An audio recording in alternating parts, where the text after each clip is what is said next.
Hello students, good morning. कैसे हैं आप लोग? मेरा नाम है रोहित सिंगल। स्टूडेंट, आज हम डिस्कस करेंगे एक नया स्टैंडर्ड IAS 40 इन्वेस्टमेंट प्रॉपर्टी। किसके अकॉर्डिंग डिस्कस करेंगे? ACCA SBR के अकॉर्डिंग। ठीक है। अब इन्वेस्टमेंट प्रॉपर्टी जो है वो आप जानते हैं कि जैसे F7 में भी था ये टॉपिक। इन्वेस्टमेंट प्रॉपर्टी होती है लैंड एंड बिल्डिंग बेसिकली। ठीक है। अब लैंड एंड बिल्डिंग अगर खुद के हम बिजनेस के यूज़ में ले तो आपको ध्यान होगा कि प्रॉपर्टी प्लांट एंड इक्विपमेंट बन जाती है और इसके ऊपर अप्लाई हो जाता है IAS 16। ठीक है। बट अगर हम लैंड या बिल्डिंग हम अपने क्यों परचेज कर रहे हैं? ताकि हम उससे रेंटल्स कमा सकें, मतलब किराया कमा सकें, या फिर कैपिटल एप्रिसिएशन हो उससे। मतलब हम चाहते हैं कि इसकी वैल्यू बढ़ जाए। हमने लैंड या बिल्डिंग या फिर बोथ कुछ भी खरीदा और हम चाहते हैं कि केवल इसकी वैल्यू बढ़े, इसलिए हमने परचेज किया है। तो इस केस में हम इसको दिखाएंगे किसके अंदर? IAS 40 के अकॉर्डिंग, मींस इन्वेस्टमेंट प्रॉपर्टी के अकॉर्डिंग। इन्वेस्टमेंट प्रॉपर्टी को मैं शॉर्ट में यहाँ पे लिखूंगा IP। देखो, अब मेन इशू ये आता है कि चलो F7 और SBR के अंदर जो इन्वेस्टमेंट प्रॉपर्टी है वो पहली बात सेम है। ठीक है। बट हम ये अजम्पशन ले लेते हैं कि F7 में स्टूडेंट ने ये वाला स्टैंडर्ड नहीं पढ़ा, मतलब आपने ये स्टैंडर्ड नहीं पढ़ा। तो अब मेन क्वेश्चन ये आना चाहिए कि सर डिफरेंस क्या होगा IAS 16 में और इन्वेस्टमेंट प्रॉपर्टी के अंदर। देखो, प्रॉपर्टी प्लांट एंड इक्विपमेंट जो IAS 16 कहता है वो कहता है कि जैसे अगर हमें याद हो तो प्रॉपर्टी प्लांट एंड इक्विपमेंट हमने पढ़ा भी है, उसकी डेफिनेशन कि ये प्लांट एंड मशीनरी हम यूज़ कर रहे हैं किस लिए? Plant and machinery, land and building business के अंदर प्रोडक्शन करने के लिए या एडमिनिस्ट्रेटिव पर्पस के लिए, सर्विसेज प्रोवाइड करने के लिए, इनमें काम में आ रहा है। बट इन्वेस्टमेंट प्रॉपर्टी जो है वो हमेशा ध्यान रखिए क्या काम में आ रहा है मेनली। या तो हमने उसको खरीद के रख लिया और उससे हम रेंट कमा रहे हैं, या फिर हमने कुछ भी नहीं किया, बस परचेज करके रख लिया और उस पर हमारा कैपिटल एप्रिसिएशन हो रहा है। उसमें हमारा क्या हो रहा है? Capital appreciation. एक और पॉइंट याद रखना है कि जरूरी नहीं है कि केवल लैंड एंड बिल्डिंग दोनों हो, ऐसा जरूरी नहीं है। हो सकता है ओनली लैंड हमने परचेज किया है, हो सकता है बिल्डिंग ओनली परचेज किया है। ठीक है। तो ये सब भी किस स्टैंडर्ड के अंदर कवर है? इन्वेस्टमेंट प्रॉपर्टी के अंदर कवर्ड है, IP के अंदर कवर्ड है। IAS 40 में ये सब इंक्लूड होगा। अच्छा, और क्या क्या चीज़ें आएंगी सर इसके अंदर? देखो, अगर मान लो हमने कोई प्रॉपर्टी परचेज करी, मतलब लैंड एंड बिल्डिंग बोलूँगा मैं स्पेसिफिकली, आप समझ जाना कि लैंड भी इंक्लूड है, बिल्डिंग भी इंक्लूड है, इंडिविजुअली कुछ भी इंक्लूड है ना, कोई भी कॉम्बिनेशन मतलब बिठा सकते हो आप। तो मैं सिंप्लिसिटी के लिए लैंड एंड बिल्डिंग बोल रहा हूँ। तो अगर आपने लैंड एंड बिल्डिंग परचेज करी for indefinite use, indefinite use, या फिर मतलब इनडिटरमाइंड यूज, अनडिटरमाइंड यूज कह लो आप, ज़्यादा बेटर रहेगा, अनडिटरमाइंड यूज। ठीक है। अनडिटरमाइंड यूज मतलब क्या होता है? हमें अभी पता नहीं है कि हमने क्यों परचेज करी है। ठीक है। परचेज करके रख ली है हमने लैंड एंड बिल्डिंग, एक लैंड मान लो हमने एक परचेज करके रख ली, हमने सोचा फ्यूचर में देखेंगे कि जब भी इच्छा करेगी तो उसके हिसाब से हम यूज़ कर लेंगे। तो ये भी कौन सी प्रॉपर्टी कहलाएगी? इन्वेस्टमेंट प्रॉपर्टी कहलाएगी। ठीक है। भाई मान लो अब जैसे आपका कोई गांव है, ठीक है, आपने उधर एक लैंड परचेज करके रख ली और आपने सोचा यार कि गांव के अंदर एक ज़मीन तो होनी ही चाहिए, तो इसलिए लैंड परचेज करके रख ली।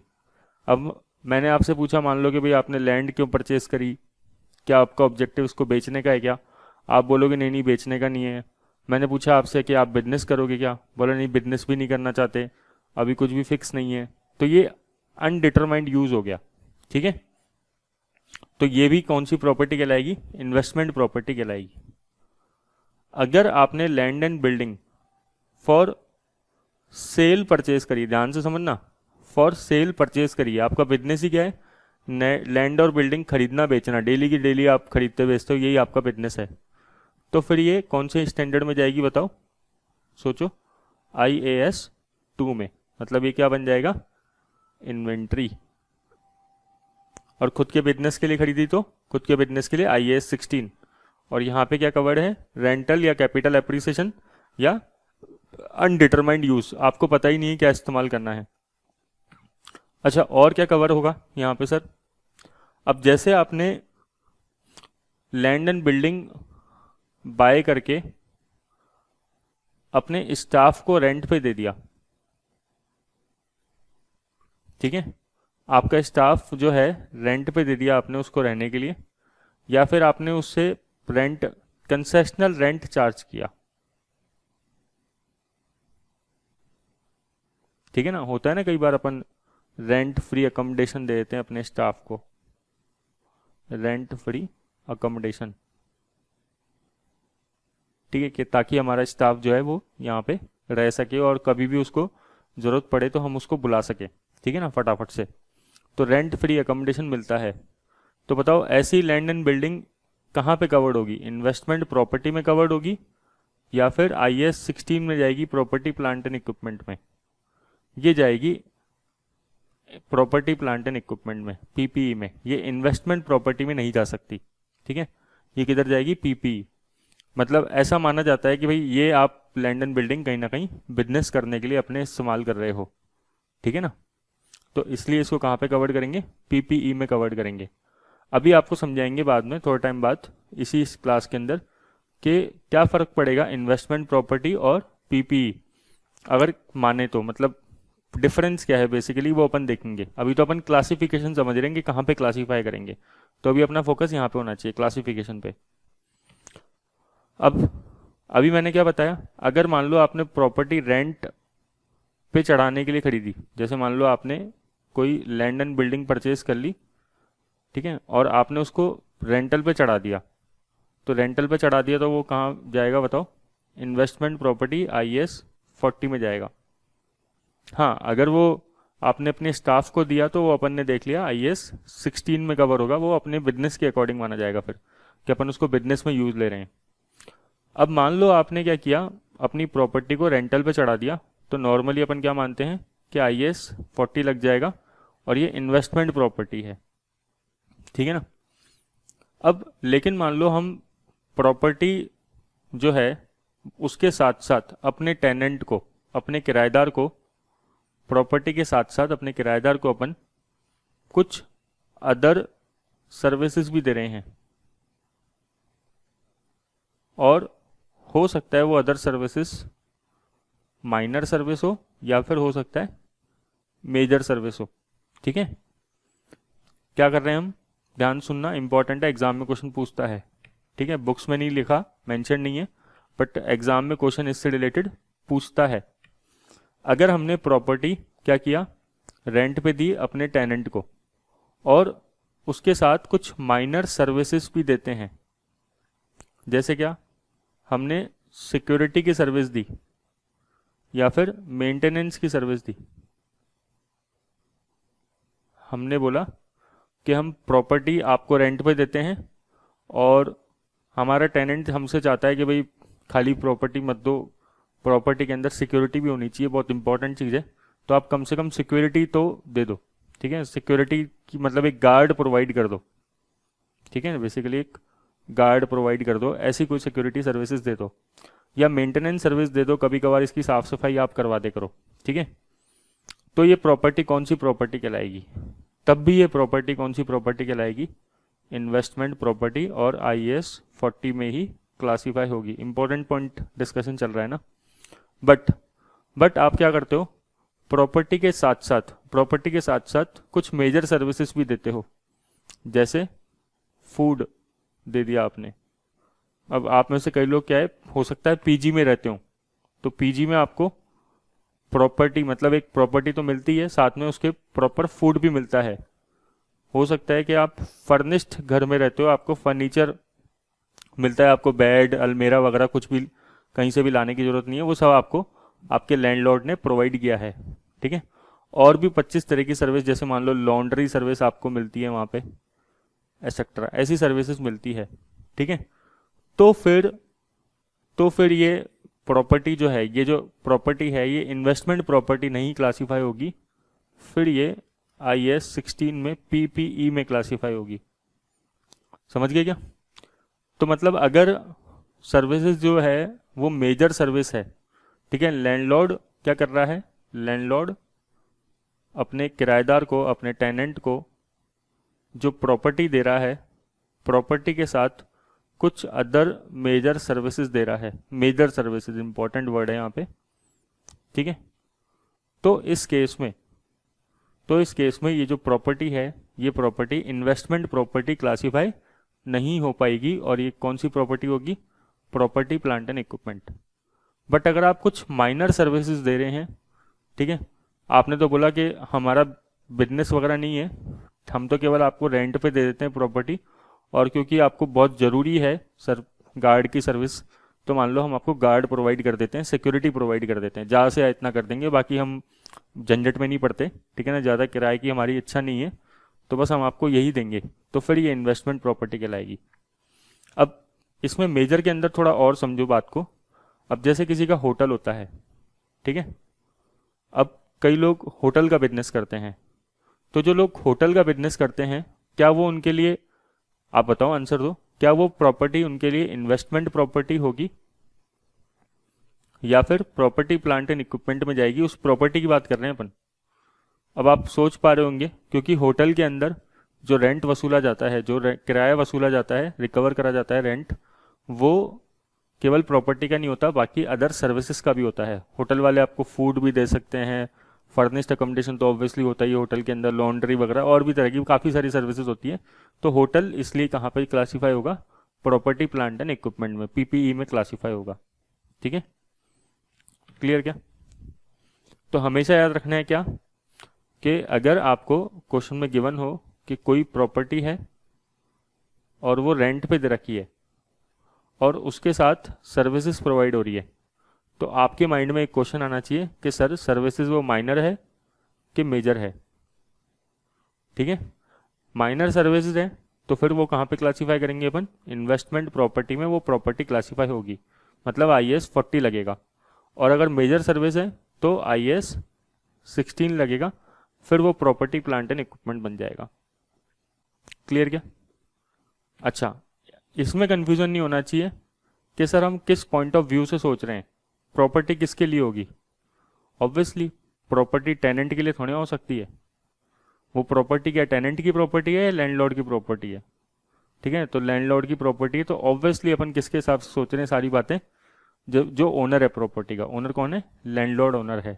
ठीक है, अब हम थोड़ा लीज के बारे में डिस्कस कर लेते हैं कि लीज के केस में क्या होगा। ऐसा लीज आपको पता है, ऑपरेटिंग लीज होती है, फाइनेंस लीज होती है, दो तरह की लीज होती है।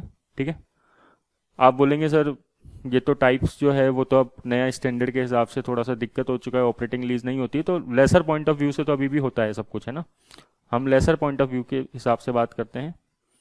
तो अब बताओ, ऑपरेटिंग लीज में जो ओनर होता है प्रॉपर्टी का वो कौन होता है?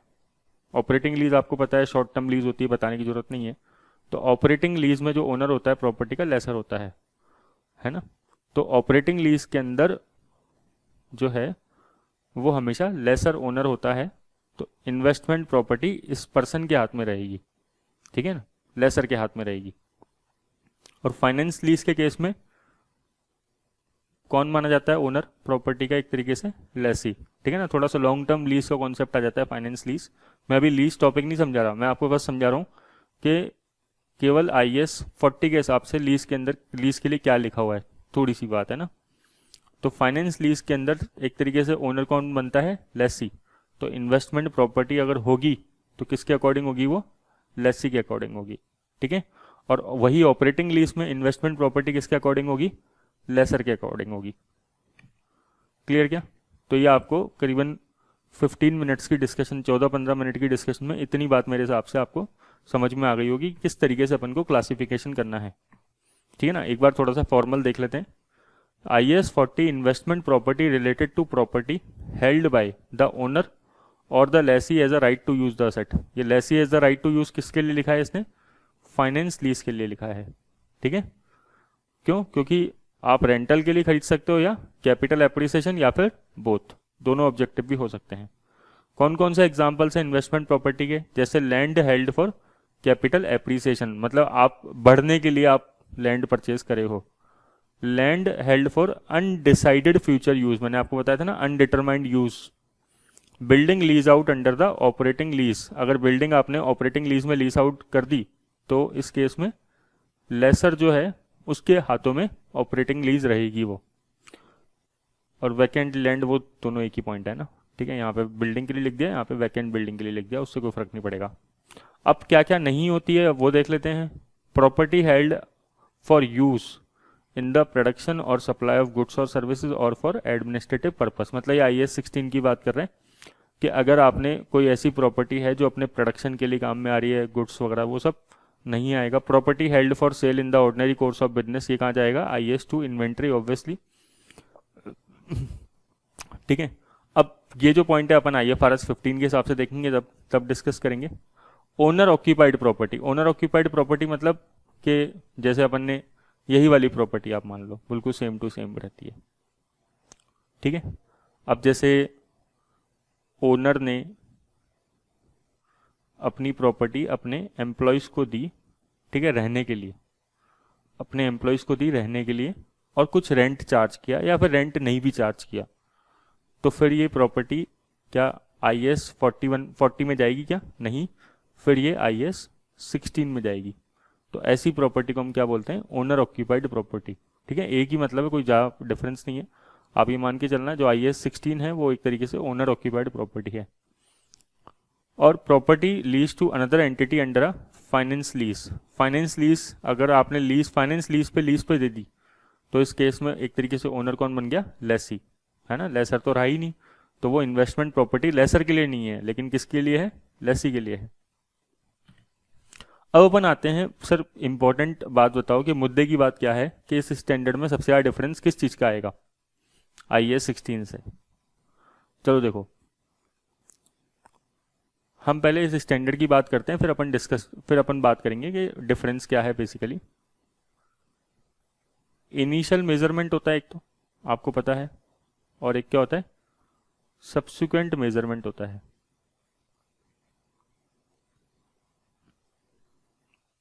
एक तो क्या होता है? इनिशियल मेजरमेंट, और एक क्या होता है? Subsequent measurement. इनिशियल मेजरमेंट ये IAS स्टैंडर्ड 40 क्या कहता है कि हमेशा किस पे होना चाहिए? Eight its cost. किस पे करेंगे अपन हमेशा इनिशियल मेजरमेंट? कॉस्ट पे करेंगे। सब्सिक्वेंट मेजरमेंट किस किस पे कर सकते हैं? कॉस्ट पे भी कर सकते हैं और एट फेयर वैल्यू भी कर सकते हैं। इनिशियल मेजरमेंट हमेशा किस पे होगा? कॉस्ट पे। कॉस्ट मतलब क्या होती है? वही IAS 16 के अकॉर्डिंग जो कॉस्ट होती है। अगर आपने परचेज किया तो परचेज प्राइस, और जो भी अगर आपने कंस्ट्रक्शन कराया तो इंस्टॉलेशन तक के जो भी खर्चे होते हैं वो सारे के सारे इसमें ऐड हो जाएंगे। ठीक है ना, मतलब असेट रेडी टू यूज तक के जितने भी एक्सपेंडिचर है वो असेट की कॉस्ट में जुड़ जाएंगे। तो वही जो नॉर्मल कॉस्ट की डेफिनेशन होती है। सब्सिक्वेंट मेजरमेंट आप किस पे कर सकते हैं? कॉस्ट पे भी या फिर फेयर वैल्यू पे भी। अब आपको थोड़ा सा यहाँ पे डिफरेंस समझ में आना चाहिए कि IAS 16 में और IAS 40 में एक डिफरेंस है, नेम का डिफरेंस है, नाम का डिफरेंस है। बताओ क्या? IAS 16 जब सब्सिक्वेंट मेजरमेंट बताता है ना तो वो कॉस्ट बोलता है या फिर और रिवैल्यूड प्राइस बोलता है। ठीक है ना, यहाँ पे लेकिन रिवैल्यूड ना लिख के क्या लिखा है? फेयर वैल्यू लिखा है। तो ज़्यादा, चलो आप बोलोगे सर ज़्यादा डिफरेंस तो नहीं है, फेयर वैल्यू रिवैल्यूड प्राइस एक ही बात है, तो ठीक है, चलो कोई दिक्कत नहीं है, एक ही बात है। अब लेकिन मेजर डिफरेंस आएगा। IAS 16 अगर आपको याद हो तो जब भी हम असेट को फेयर वैल्यू पर रिकॉर्ड करते हैं तो जो मतलब रिवैल्यूड प्राइस पर रिकॉर्ड करते हैं तो जो डिफरेंस होता है, अगर प्रॉफिट होता है, जैसे मान लो असेट बुक्स में 10 लाख की थी और आपने 12 लाख में उसको रिवैल्यू कर दिया, तो 2 लाख का जो गेन होगा वो कहाँ जाता है? OCI में, अदर कॉम्प्रहेंसिव इनकम, और ये कभी भी P&L में क्रेडिट नहीं हो सकता। ठीक है, इसको हम दोबारा कभी भी रिसाइकल नहीं कर सकते। मतलब इसको कभी भी P&L में नहीं डाल सकते थे। हाँ, अगर असेट बेचते भी थे तो भी रिटेन अर्निंग में जाता था, ठीक है ना। बट इंपॉर्टेंट बात है, सबसे मेन जो जिसके लिए स्टैंडर्ड बना है, यहाँ पे अगर फेयर वैल्यू पे हम असेट को रिकॉर्ड करेंगे, एंटिटी के ऑप्शन पे है ये कि एंटिटी सब्सिक्वेंट मेजरमेंट कॉस्ट पे भी कर सकती है और फेयर वैल्यू पे भी कर सकती है। अगर entity subsequent measurement fair value पे करती है तो क्या होगा उस केस में, तो जो भी प्रॉफिट होगा, ध्यान सुनना, वो सीधा का सीधा P&L में जाएगा। जो भी प्रॉफिट होगा वो सीधा का सीधा कहाँ जाएगा, P&L में जाएगा। अब आप बोलोगे सर वहां पे तो OCI में गया था, यहाँ पे कैसे P&L में जा रहा है। अब आप मेरे को इस बात का आंसर दो, सोचो आप कि सर ऐसा क्यों कि उधर हम OCI में भेज रहे थे प्रॉपर्टी प्लांट एंड इक्विपमेंट में गेन को, और यहाँ पे हम डायरेक्टली P&L में भेज रहे हैं। ऐसा इसलिए क्योंकि देखो प्रॉपर्टी प्लांट एंड इक्विपमेंट जो होती है IAS 16, उसमें हमारा ऑब्जेक्टिव कभी भी उसको बेचना नहीं होता है। हम कभी भी नहीं चाहते हो कि उसकी वैल्यू बढ़े और बेचेंगे हम उसको। लेकिन IAS 40 हम क्या ले रहे हैं, इन्वेस्टमेंट प्रॉपर्टी, ठीक है। इन्वेस्टमेंट प्रॉपर्टी में हमारा ऑब्जेक्टिव हमेशा असेट को बेचना होता है, कभी ना कभी रेंटल कमाना होता है या कैपिटल एप्रिसिएशन होता है, लेकिन एक वर्ड लिखा है ना कैपिटल एप्रिसिएशन। तो इसीलिए जो भी प्रॉफिट होता है ईयर एंड पे हमारा, चाहे हम उसको बेचें या नहीं बेचें असेट को, वो किधर जाएगा, P&L में जाएगा, ठीक है ना। तो जैसे बुक्स में आपकी वैल्यू आ रही है 10 लाख, ये कैरिंग अमाउंट होती है बुक्स में जो आती है, ठीक है। और मार्केट में उसकी फेयर वैल्यू जो चल रही है वो 12 लाख चल रही है। तो 2 लाख का जो गेन है वो सीधा सीधा कहाँ डालेंगे हम, P&L में डालेंगे। तो बताओ पहला मेजर डिफरेंस क्या आया IAS 16 में और IAS 40 में, कि सर अगर फेयर वैल्यू पे मेजरमेंट करते हैं तो गेन हम यहाँ पे P&L में जाते हैं, वहाँ पे हम डालते थे OCI में। सर और भी कोई डिफरेंस है क्या। अब आप एक और डिफरेंस सुनो, मेजर बड़ा डिफरेंस। यहाँ पे अगर हमने असेट को फेयर वैल्यू पे वैल्यू किया तो हम डेप्रिसिएशन चार्ज नहीं कर सकते। No depreciation is charge, depreciation कभी भी नहीं लगाएंगे। फिर ये डेप्रिसिएशन लगाने के लिए मना कर देता है। ये फिर बोलता है कि भाई आप वैसे भी एसेट को फेयर वैल्यू पे दिखा रहे हो, तो फेयर वैल्यू तो करंट वैल्यू होती है, फिर डेप्रिसिएशन लगाने की जरूरत क्या है। बट अगर आप याद रखो, ये बात याद करो कि IAS 16 में जब आप असेट को फेयर वैल्यू पे दिखाते हो, रिवैल्यूड प्राइस पे दिखाते हो, तो भी आप डेप्रिसिएशन लगाते हो रिमेनिंग यूजफुल लाइफ पे। बट यहाँ पे हम डेप्रिसिएशन उस पर नहीं लगाते हैं। सर कॉस्ट पे लगाते हैं क्या, हाँ कॉस्ट में तो डेप्रिसिएशन लगेगा, कॉस्ट में डेप्रिसिएशन लगाते हैं, ठीक है।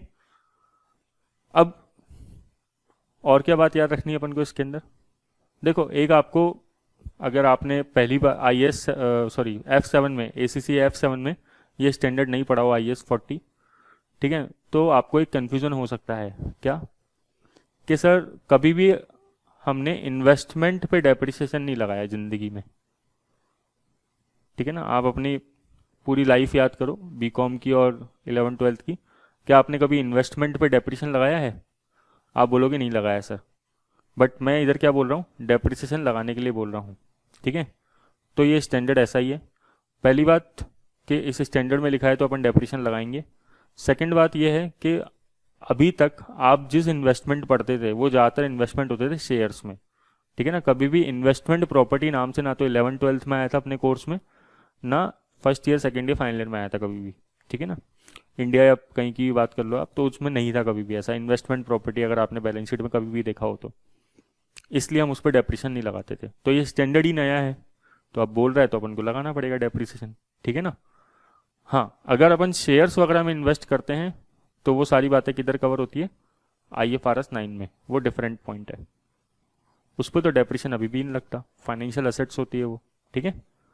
और अगर हम प्रॉपर्टी में इन्वेस्ट कर रहे हैं तो आप कभी भी देख लेना, अपन ने नॉर्मली 11th-12th में कभी भी इन्वेस्टमेंट प्रॉपर्टी नाम से मैंने तो कभी भी असेट्स को नहीं देखा, ना अपने ग्रेजुएशन में देखा, स्टैंडर्ड F7 में देखा, या फिर अब जो इंडेस आ रहे हैं इंडिया के अंदर उसके अंदर ये देखने को मिलता है, ठीक है ना। तो इससे कंफ्यूज मत होना कि सर डेप्रिसिएशन कैसे लगा सकते हैं इन्वेस्टमेंट पे, तो हमने तो कभी लगाया ही नहीं।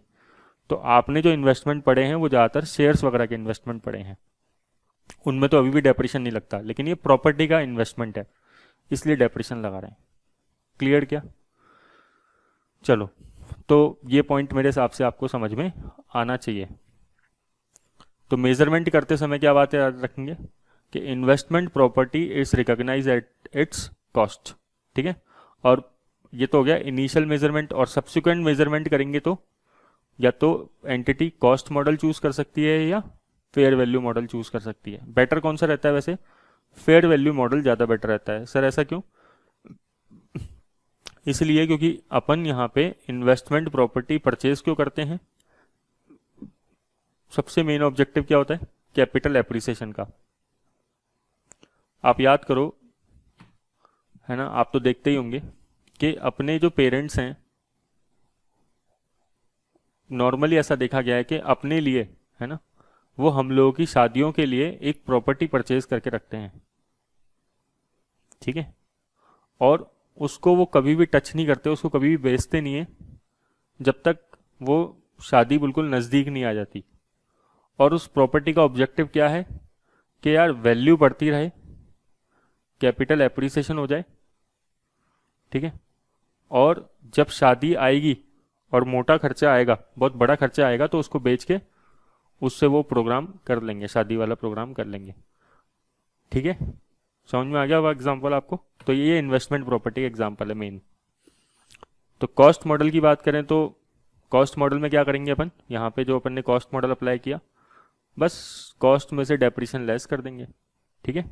रिवोल्यूशन यहाँ पे करेंगे नहीं। फेयर वैल्यू मॉडल में क्या करेंगे अपन? मतलब असेट्स को एक तरीके से फेयर वैल्यू पे दिखाएंगे। Very important point, no depreciation is charge, कभी भी डेप्रिसिएशन इस केस में नहीं लगाएंगे। सारा का सारा गेन या लॉस सीधा P&L में दिखाएंगे, ये भी इंपॉर्टेंट है। तो ये इंपॉर्टेंट हो गया एक तो अलग IAS 16 से, और एक ये इंपॉर्टेंट हो गया IAS 16 से अलग हो गया। और तीसरा IAS 16 रिवोल्यूशन मॉडल लिखता है, ना कि फेयर वैल्यू मॉडल। यहाँ पे फेयर वैल्यू मॉडल लिखा है। तीसरा छोटा माइनर पॉइंट ये हो गया, ठीक है।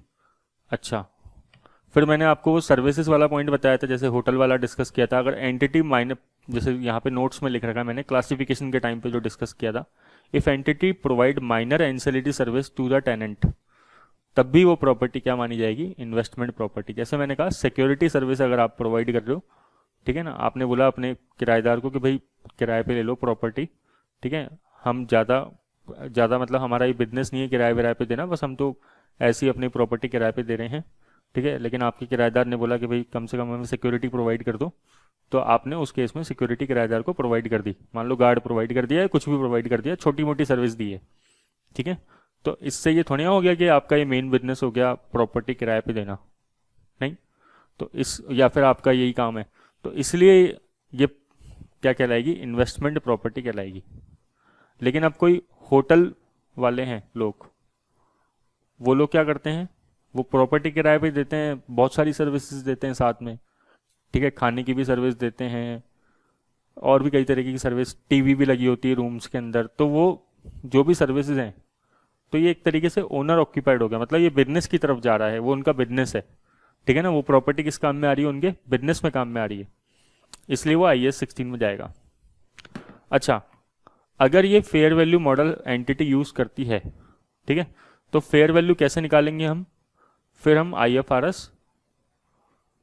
13 लगाएंगे, ठीक है, जो फेयर वैल्यू मेजरमेंट होता है। फिर IFRS 16 में जो लेवल्स होते हैं, लेवल 1, लेवल 2, लेवल 3, उनके हिसाब से होगा। जब अपन IFRS 13 पढ़ेंगे तो उसमें देखेंगे क्या होता है। क्लियर क्या? तो आपको अब ये बात समझ में आ जानी चाहिए कि इन्वेस्टमेंट प्रॉपर्टी बेसिकली होती क्या है ना। अब हम डिस्कस करते हैं किसकी बात? ट्रांसफर्स की बात, है ना। अब हम डिस्कस करते हैं किसकी बात? ट्रांसफर्स की बात। अभी तक वैसे मैंने आपको कुछ नई चीज़ बताई है क्या F7 से अलग? नहीं, सारी की सारी ये चीज़ें F7 में लिखी हुई थी बुक्स में, ठीक है ना। अगर आप देखोगे तो सारा का सारा था। इवन ये जो ट्रांसफर टॉपिक पढ़ रहे हैं ये भी अवेलेबल है F7 की बुक में, आप चाहो तो दिख जाएगा आपको, ठीक है। अब देखो ज़रा, ट्रांसफर्स मतलब क्या होता है कि जैसे मान लो पहले हम अपनी प्रॉपर्टी को क्लासीफाई कर रहे थे प्रॉपर्टी प्लांट एंड इक्विपमेंट में, क्यों? क्योंकि वो हमारे बिजनेस में इस्तेमाल हो रही होगी। बट अब हमें लगा नहीं नहीं यार, अब तो हम इसको इन्वेस्टमेंट प्रॉपर्टी में कन्वर्ट करेंगे। क्यों? क्योंकि मान लो जैसे एग्जांपल, हम अपना बिजनेस क्या कर रहे हैं? सिंपली क्लोज कर रहे हैं, ठीक है। भाई पहले हमारा बिजनेस था, तो हम बिजनेस के अंदर मतलब उस प्रॉपर्टी के अंदर हमने मान लो अपना बिजनेस के लिए गोडाउन बना रखा था, उसमें हम अपना सामान रखते थे, गुड्स रखते थे। ठीक है, हमने अपना बिजनेस बंद कर दिया।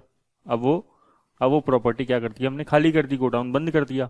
तो फिर क्या हुआ, अब वो हमारी प्रॉपर्टी प्लांट एंड इक्विपमेंट से क्लासीफाई कहाँ पे हो रही है, इन्वेस्टमेंट प्रॉपर्टी की तरफ जा रही है। अब ये 16 लग रहा है इस पे और इस पे 40 लग रहा है।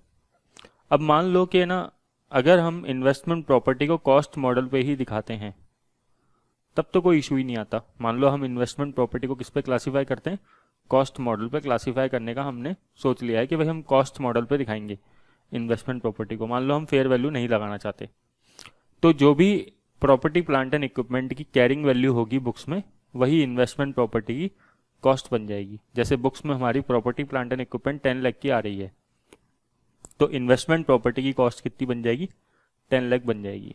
ठीक है, तब तो बात खत्म हो गई।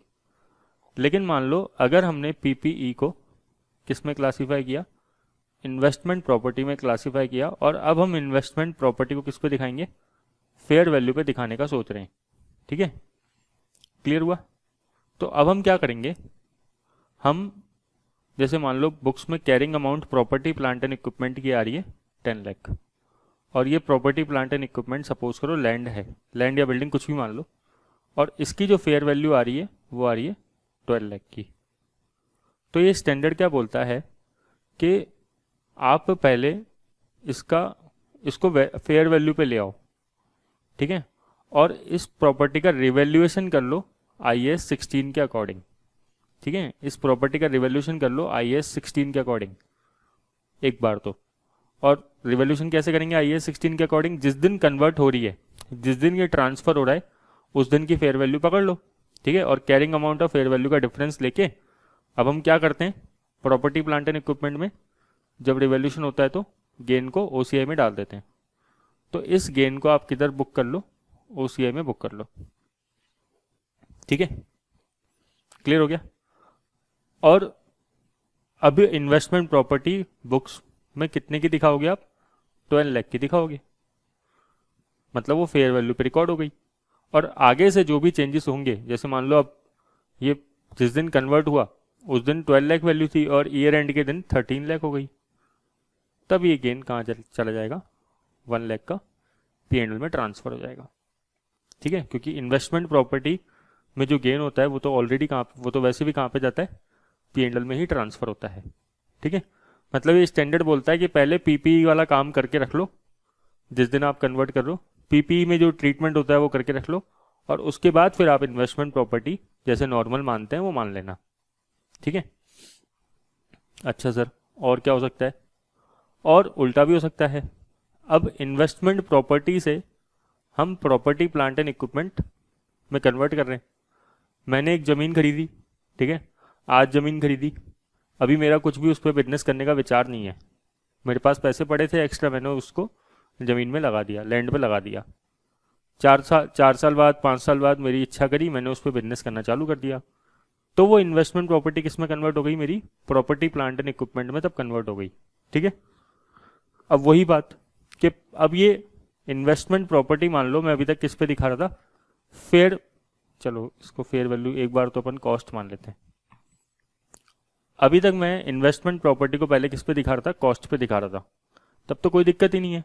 अब मान लो 10 लाख की बुक्स में कॉस्ट आ रही है, तो प्रॉपर्टी प्लांट एंड इक्विपमेंट की भी वैल्यू कितनी हो जाएगी बुक्स में, 10 लाख ही हो जाएगी। जिस दिन ट्रांसफर करेंगे मतलब कोई डिफरेंस नहीं आएगा। क्लियर क्या। अब मान लो इन्वेस्टमेंट प्रॉपर्टी को मैं किस पे दिखा रहा हूँ, फेयर वैल्यू पे दिखा रहा था अभी तक। ठीक है, अब वो किस में कन्वर्ट हो रही है, PPE में।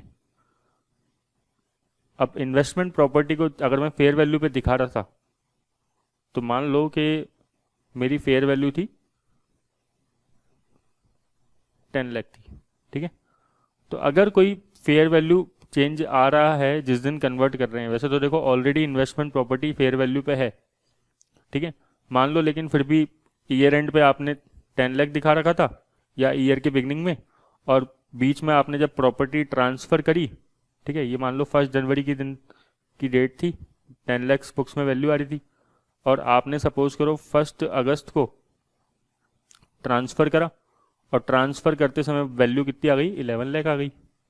तो अब क्या करोगे, इन्वेस्टमेंट प्रॉपर्टी वाला पहले काम कर लो, ठीक है। इन्वेस्टमेंट प्रॉपर्टी जो स्टैंडर्ड कहता है, तो इन्वेस्टमेंट प्रॉपर्टी क्या कहता है कि बुक्स में 10 लाख वैल्यू आ रही थी, ठीक है, और अब कितनी हो गई, 11 लाख हो गई। तो चलो 1 लाख को P&L में डाल दो, समझ गए क्या। और प्रॉपर्टी प्लांट एंड इक्विपमेंट की अब वैल्यू कितनी हो जाएगी, 11 लाख हो जाएगी। सिंपल सी बातें हैं, कुछ मेरे को लगता नहीं कि कोई टफ चीज़ चल रही है यहाँ पे, नॉर्मल चीज़ें चल रही है, ठीक है। अब हम डिस्कस करते हैं, सपोज करो ये इन्वेंट्री होती तो मतलब जैसे मान लो इन्वेस्टमेंट प्रॉपर्टी से हम इसको इन्वेंट्री में कन्वर्ट करते हैं, ठीक है, या इन्वेंट्री से इन्वेस्टमेंट प्रॉपर्टी में कन्वर्ट कर रहे हैं,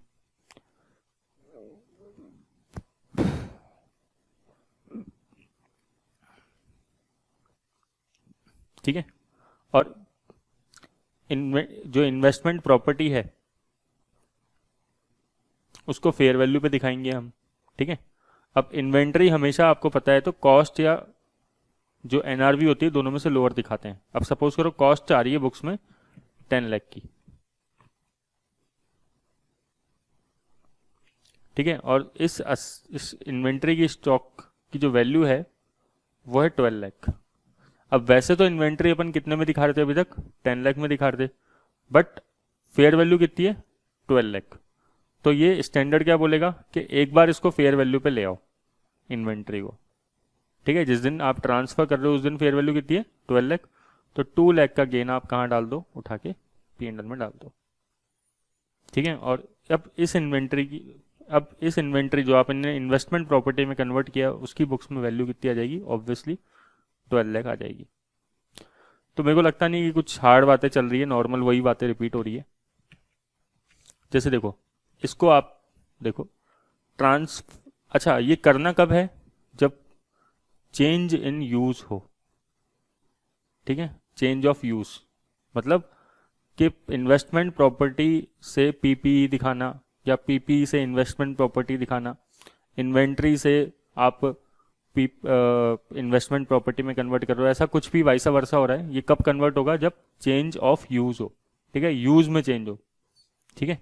जैसे मैंने कहा कि पहले हमारे बिजनेस में गोडाउन की तरह प्रॉपर्टी काम में आ रही थी, मतलब वो पीपीई था, अब हमने उस गोडाउन को बंद कर दिया, तो ये क्या हो गया, चेंज ऑफ यूज हो गया, ठीक है। तो उसी केस में हम क्या करेंगे, ट्रांसफर करेंगे। ये बहुत ही ज़्यादा इंपॉर्टेंट वर्ड है, क्योंकि एग्जाम में कई बार क्या है अपन को लिखना पड़ता है ना, जब कि किस केस में हम ट्रांसफर, ये किस केस में ट्रांसफर अलाउ करता है ये स्टैंडर्ड, तो यहाँ पे स्टैंडर्ड में ही वर्ड लिखा है चेंज ऑफ यूज, ठीक है। तो transfer from investment property to owner occupied property, मतलब IAS 40 से IAS 16 की तरफ जा रहे हैं। तो अगर IAS 40 से IAS 16 की तरफ जा रहे हैं, ठीक है, और फेयर वैल्यू मॉडल यूज़ कर रहे हैं, तो बस फिर आप IAS 40 में तो वैसे भी फेयर वैल्यू मॉडल अगर अपन यूज़ कर रहे हैं तो बुक्स में तो फेयर वैल्यू पे ही आ रहा होगा। लेकिन फिर भी मैंने लिया था एग्जांपल ईयर बिगनिंग और बीच वाला, मान लो 1 जनवरी को 10 लाख की वैल्यू थी बुक्स में, ठीक है, उस टाइम पे फेयर वैल्यू होगी क्योंकि, और हम 1 जुलाई को सपोज करो ट्रांसफ़र कर रहे हैं और इस दिन वैल्यू मान लो 11 लाख हो गई बढ़ के, तो 1 लाख का गेन पहले आप P&L में डाल दो, ठीक है ना। फिर क्या बोल रहा है, transfer from investment property to inventory, तो चेक कर लो भाई, वही फेयर वैल्यू मॉडल लगेगा। अगर इन्वेस्टमेंट प्रॉपर्टी से आप इन्वेंट्री में ट्रांसफ़र कर रहे हो तब भी कोई दिक्कत नहीं होनी चाहिए। आप फेयर वैल्यू पे अगर कर रहे हो ट्रांसफ़र, तो फेयर वैल्यू बढ़ा दो पहले जो भी आपकी वैल्यू है और उसको P&L में डाल दो। Transfer from owner occupied property to investment property, इस पे क्वेश्चन आता है नॉर्मली। क्यों? क्योंकि देखो पीपीई से आप ट्रांसफ़र कर रहे हो इन्वेस्टमेंट प्रॉपर्टी पे, और इन्वेस्टमेंट प्रॉपर्टी को आप किस पे दिखाओगे, अब फेयर वैल्यू पे दिखाओगे। तो पीपीई को पहले आप रिवैल्यू कर लो नॉर्मल तरीके से जो रिवैल्यू करते हैं, और पीपीई को रिवैल्यू करने के बाद जो गेन है अगर रिवैल्यू करने में, तब तो OCI में डाल दो, और लॉस है तो ऑब्वियसली वो P&L में ट्रांसफ़र होता है। आपको पता ही है जो प्रॉपर्टी प्लांट एंड इक्विपमेंट का जो रूल होता है रिवोल्यूशन करने का, ठीक है, तो यही सब बातें यहाँ पे लिख रखी है। अब एक क्वेश्चन देखते हैं इसके ऊपर, ये क्वेश्चन क्या कह रहा है। Lavender owns a property which it rent out to some of its employee. अब इंपॉर्टेंट वर्ड क्या हो गया कि यहाँ पे इसने क्या किया है, रेंट पे किसको दी है प्रॉपर्टी, एम्प्लॉयज़ को अपने। तो ये इन्वेस्टमेंट प्रॉपर्टी है या फिर IAS 16 में जानी चाहिए प्रॉपर्टी प्लांट एंड इक्विपमेंट, बताओ। ये IAS 16 में जाना चाहिए प्रॉपर्टी प्लांट एंड इक्विपमेंट, ठीक है, क्योंकि अगर एम्प्लॉयज़ इसमें रह रहे हैं तो ये मानी जाती है ओनर ऑक्यूपाइड प्रॉपर्टी, और ये कहाँ जाती है IAS 16 में। तो इस पर नॉर्मली जो भी वहाँ पे रूल्स होते हैं वैसे फॉलो होंगे। The property was purchased for 30 million on 1 जनवरी 2002, पढ़ लेता हूँ मैं इसको, आप चाहो तो 2012 भी देख सकते हो। And it had a useful life of 30 years at a date, ठीक है। 30 मिलियन की प्रॉपर्टी आपने परचेज करी, कब परचेज करी है ये बताओ। ये आपने परचेज करी है 1 जनवरी 2002 को। मैं ऐसे पिक्चर बना देता हूँ इसकी, ताकि आपको थोड़ा सा इजी रहे समझने के अंदर। आपने जब परचेज किया तब इसकी यूजफुल लाइफ कितनी थी, 30 ईयर्स थी, ठीक है सर। फिर उसकी मार्केट वैल्यू 1 जनवरी 2007 को कितनी हो गई, 50 मिलियन। 1 जनवरी 2007 मतलब 2002 से 2007 गिनो, 2002 पूरा हो गया, 3 4 5 6, कितने साल हो गए, 5। 7 तो मत गिनना क्योंकि 1 जनवरी को ही हो गया, ठीक है। तो ये मान लेते हैं यहाँ तक 5 साल हो गए। 1 जनवरी 2007 तक इसकी मार्केट वैल्यू अपन को दे रखी कितनी, 50 मिलियन की, और its remaining useful life remain unchange. अब बताओ जरा कितनी लाइफ बचेगी, 30 ईयर्स तो यहाँ पे थी लाइफ स्टार्टिंग में, 5 साल यहाँ से लेकर यहाँ तक हो गए, तो आपकी लाइफ कितनी बची, 25 साल। Management wish to measure the property at fair value where this is allowed by AS accounting standard. बताओ पहले तो इसके ऊपर कौन सा स्टैंडर्ड लगेगा, IAS 16, और उसमें भी ये फेयर वैल्यू मॉडल यूज कर रहा है, ठीक है। तो फेयर वैल्यू मॉडल यूज करेगा तो पहले यहाँ से लेकर यहाँ तक आप डेप्रिशन लगाओ, ठीक है। Depression 30 million divided by 30 years कितना हो गया, 1 मिलियन, और 5 साल का डेप्रिशन एक साथ लगा देंगे तो 5 मिलियन का डेप आ गया, सही है ना। और इस असेट की यहाँ पे कैरिंग अमाउंट कितनी आ जाएगी, 30 माइनस 5 कितना होता है, 25। समझ गया क्या भाई, 30 मिलियन की कॉस्ट थी, 5 मिलियन का डेप्रिशन हो गया, 25 मिलियन की कैरिंग अमाउंट बच गई। अब कैरिंग अमाउंट 25 की है, मार्केट वैल्यू 50 की है, तो क्या आ गया, ये रिवोल्यूशन गेन आ गया। रिवोल्यूशन गेन कितना हो गया यहाँ पे, 25 मिलियन का रिवोल्यूशन गेन हो गया। और स्टैंडर्ड IAS 16 लग रहा है, तो ये किधर जाएगा गेन, अदर कॉम्प्रहेंसिव इनकम में जाएगा, OCI में जाएगा। क्लियर क्या, अच्छा। फिर अपनी बुक्स में वैल्यू कितनी आ गई, 50 मिलियन की, और 25 ईयर्स लाइफ बची है। ये क्वेश्चन क्या बोल रहा है, 31 दिसंबर 2007 को क्या ट्रीटमेंट होगा। तो यहाँ से लेकर यहाँ तक 1 साल का डेप्रिशन लगा देंगे अब, क्योंकि वहाँ पे IAS 16 में तो रिवोल्यूशन होने के बाद भी डेप्रिशन लगता है। तो 50 डिवाइडेड बाय 25 2 मिलियन का डेप्रिशन आ जाएगा। और अब इसकी बुक्स में कैरिंग अमाउंट कितनी बचेगी, 50 माइनस 2 मतलब 48 मिलियन की बुक्स में वैल्यू बच जाएगी 31 दिसंबर को। और साथ में एक OCI वाला जो गेन है वो तो रखा रहेगा।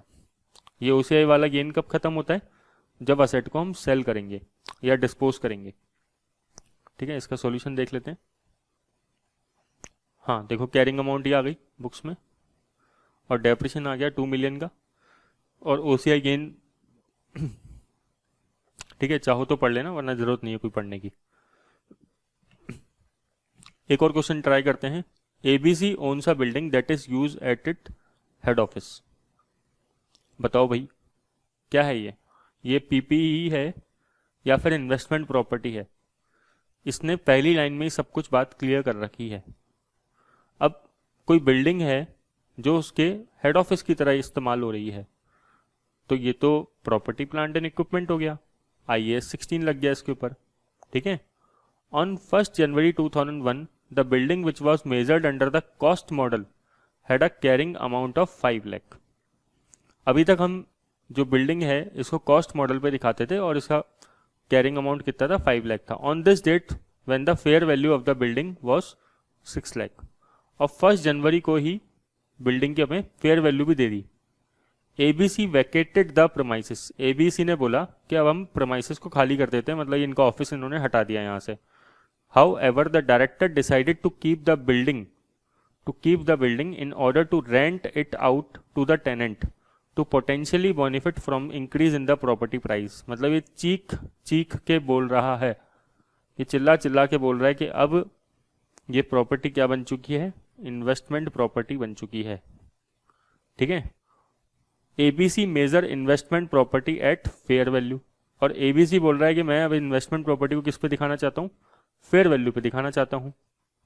और प्रॉपर्टी की फेयर वैल्यू भी दे रखी है अपन को 625 की। अब आपको 31 दिसंबर को बताना है। ये बिल्कुल इजी क्वेश्चन है, इससे आपका जो ट्रांसफर का पॉइंट होगा वो और क्लियर हो जाएगा, अगर क्लियर नहीं हुआ होगा अभी तक तो। यहाँ पे कर देता हूँ, उधर तो सॉल्यूशन है अगले पेज पे। ठीक है, अब डेट पकड़ो पहले तो।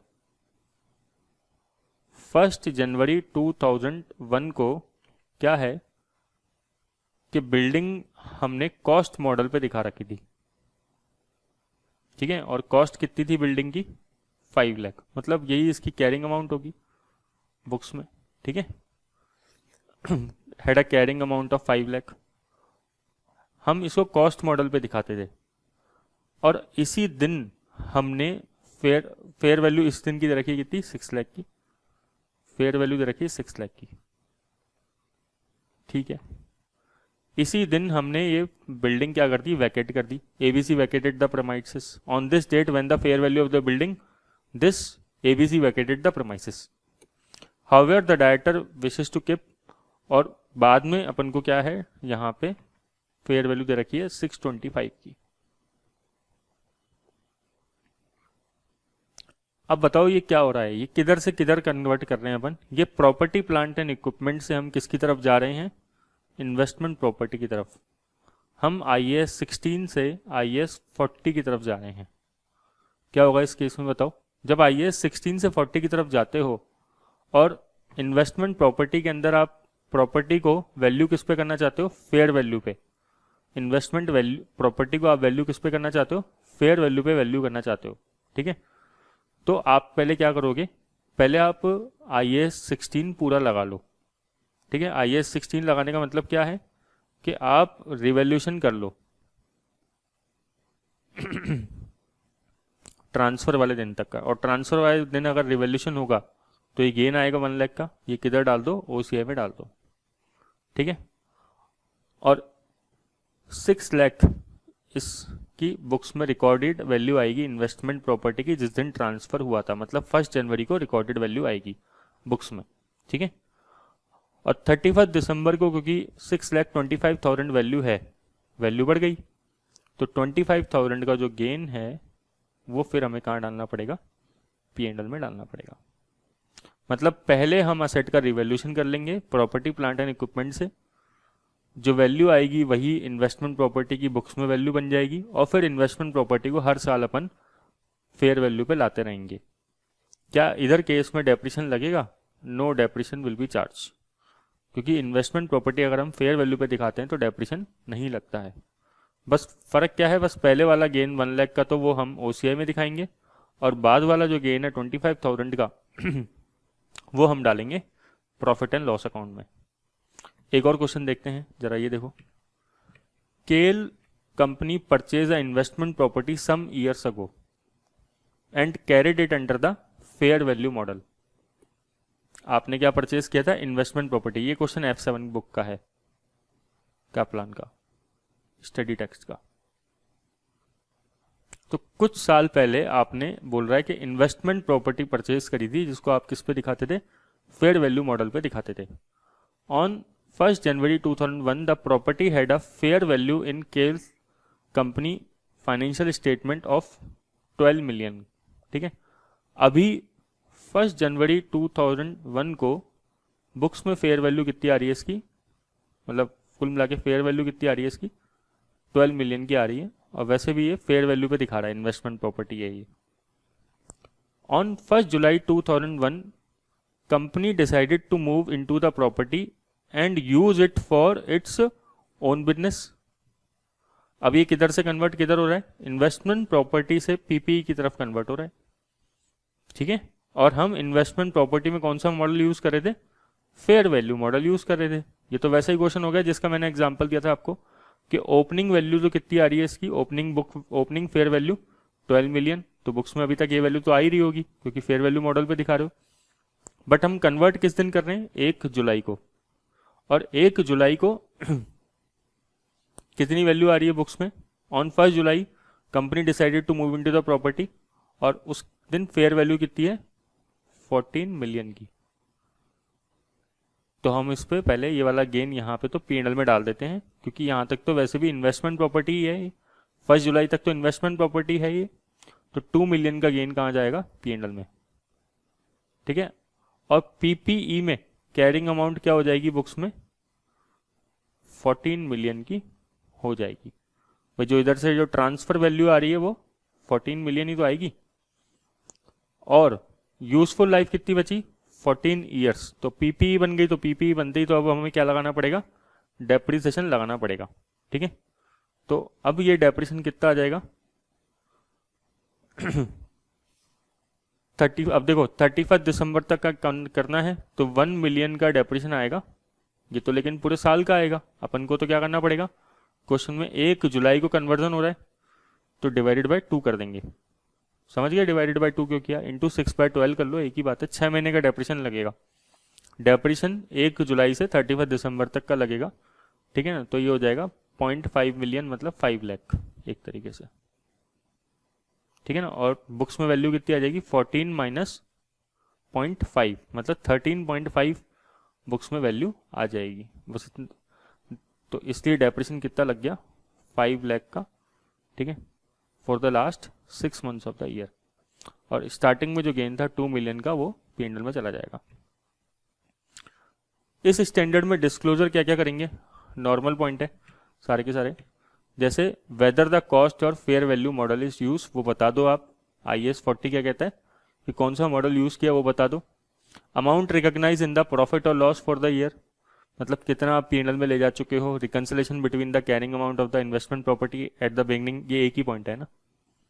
ओपनिंग वैल्यू का और क्लोजिंग वैल्यू का रिकंसिलेशन करके दिखा दो।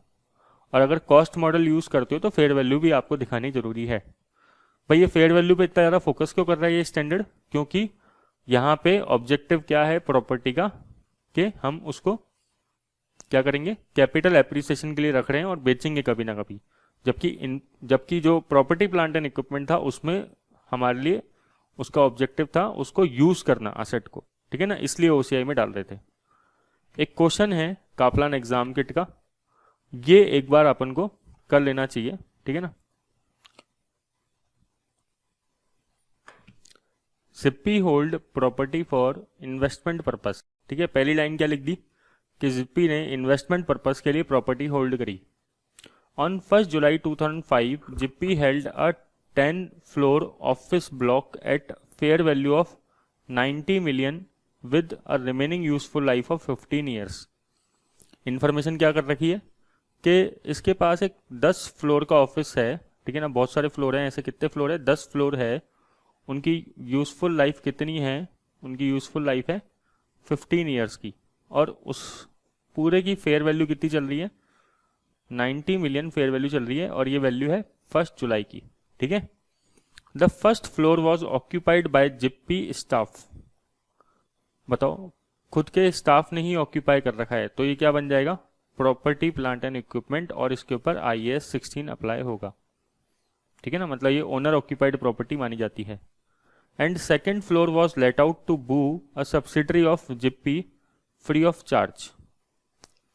देखो भाई, अब अगर आपको याद हो तो F7 में भी था ये पॉइंट कि अगर कोई भी कंपनी, चाहे होल्डिंग ने सब्सिडरी को दिया हो या सब्सिडरी ने होल्डिंग को दिया हो, प्रॉपर्टी लेट आउट की हो, प्रॉपर्टी क्या करी हो, लेट आउट करी हो, तो इंडिविजुअल अकाउंट्स में, मतलब स्टैंड अलोन अकाउंट्स में, तो ये प्रॉपर्टी क्या बनेगी, इन्वेस्टमेंट प्रॉपर्टी बनेगी, ठीक है ना। जैसे होल्डिंग ने सब्सिडरी को प्रॉपर्टी किराए पे दी, तो प्रॉपर्टी किराए पे देना तो वैसे भी इन्वेस्टमेंट प्रॉपर्टी है, या सब्सिडरी ने होल्डिंग को प्रॉपर्टी किराए पे दी तो ये क्या है, इन्वेस्टमेंट प्रॉपर्टी है स्टैंड अलोन बुक्स में, ठीक है, दोनों की इंडिविजुअल बुक्स में देखा जाए तो।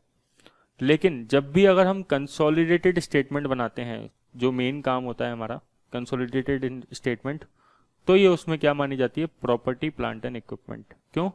क्योंकि ये प्रॉपर्टी जो है ग्रुप के यूज में आ रही है, ये प्रॉपर्टी ग्रुप के यूज में आ रही है ना, आ रही है ना भाई, ग्रुप के अंदर ही एक तरीके से प्रॉपर्टी इस्तेमाल हो रही है बिजनेस के अंदर। जैसे होल्डिंग ने सब्सिडरी को दी, तो होल्डिंग अपनी बुक्स अकेले की खुद की स्टैंड अलोन बुक्स बनाएगा, तो उसमें क्या बोलेगा, चलो इन्वेस्टमेंट प्रॉपर्टी है।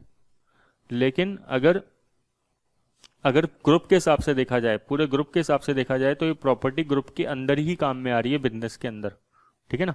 तो इसलिए क्या बोलते हैं इसको अपन, ये पीपीई है। क्लियर क्या?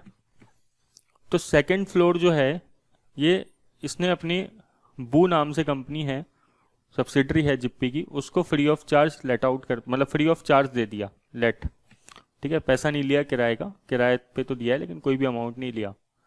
तो ये सेकंड फ्लोर भी क्या माना जाएगा, ये सेकंड फ्लोर भी पीपीई मानी जाएगी, प्रॉपर्टी प्लांट एंड इक्विपमेंट।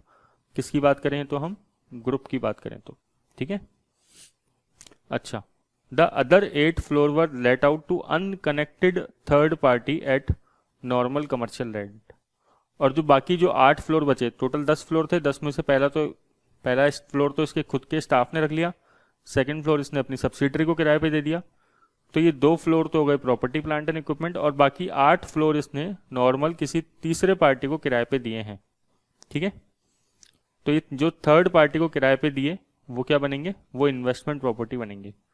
मतलब अगर मैं इस क्वेश्चन में बात करूं तो पहले 2 फ्लोर्स और लास्ट 8 फ्लोर्स, ठीक है, ये तो क्या बन गए, प्रॉपर्टी प्लांट एंड इक्विपमेंट, और ये बन गए क्या, investment property. When the boo vacate the property next year, it will be let out to third party। बोल रहा है अगले साल अगर बू ने प्रॉपर्टी वैकेट करी, खाली करी इसकी सब्सिडरी ने, तो इसको भी हम, सेकंड फ्लोर को भी हम किराए पे चढ़ा देंगे किसी और थर्ड पार्टी को। It was estimated that the fair value of the office block was 96 million. पूरे ये 10 फ्लोर की वैल्यू मार्केट में कितनी चल रही है, 96 मिलियन चल रही है। ये 1 जुलाई की वैल्यू थी 90 मिलियन, और हमें 30th जून की वैल्यू दे रखी है। ये 1 जुलाई 2005 था, ठीक है, और ये 30th जून 2006 है। मतलब इससे पता लगता है कि इसका ईयर एंड जो है 30th जून है। Zippy has a policy of restating all the land and building to the fair value at each reporting date. और जिप्पी क्या कर रहा है, इसकी पॉलिसी है कि ये पूरी लैंड एंड बिल्डिंग को फेयर वैल्यू पे दिखाता है। The only accounting entry for the year ended 30th June 2006 in relation to this office block have been to correctly include the rental income in the P&L।